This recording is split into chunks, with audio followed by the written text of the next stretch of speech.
We saw demonstrators out here very late into the night. There's still been an active law enforcement presence, and also there is a growing memorial here at the scene where this shooting happened. And yes, once again, there are contradictions between what federal officials and eyewitnesses to this shooting are saying.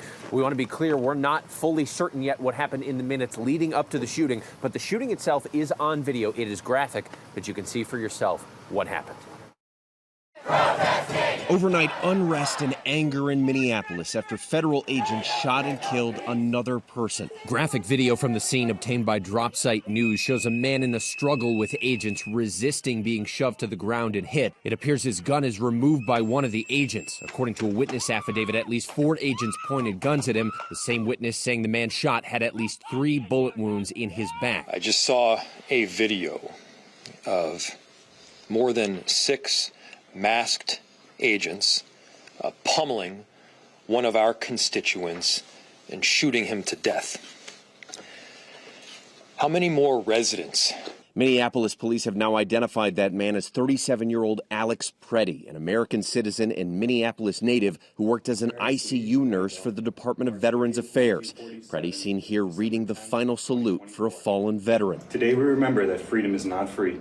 We have to work at it, nurture it, protect it, and even sacrifice for it. Local authorities say Pretti was a lawful gun owner with a license to carry and no criminal record. Minnesota has an open carry gun law which requires a permit. Video shows Pretti intervened trying to help a woman the agents had surrounded. He appears to be holding a phone as he is pepper sprayed and wrestled to the ground, which he resists. The video does not appear to show him drawing the gun at any point. Now, Governor Tim Walz says the state will not be stonewalled by the Trump administration as they investigate the shooting. Thank God we have video, because according to DHS, these 7 heroic guys took an onslaught of a battalion against them or something. It's nonsense, people.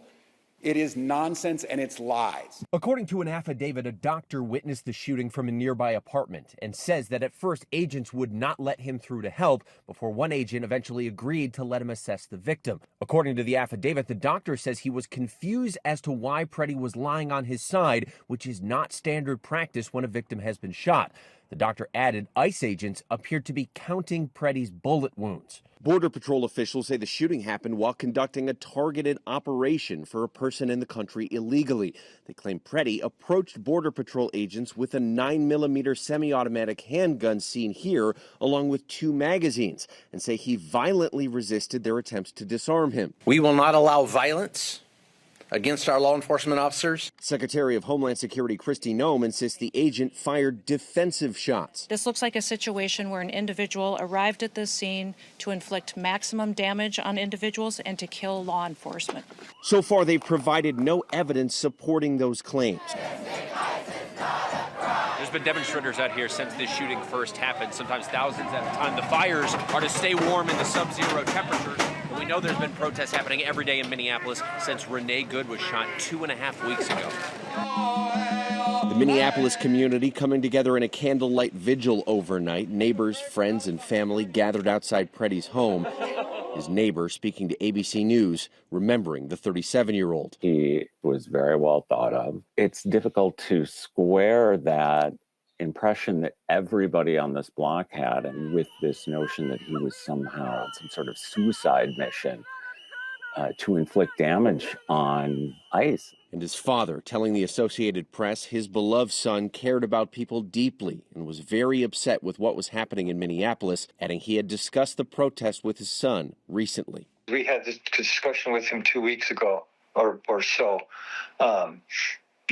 that go ahead and protest, but do not engage. And he said he knows that. He knew that.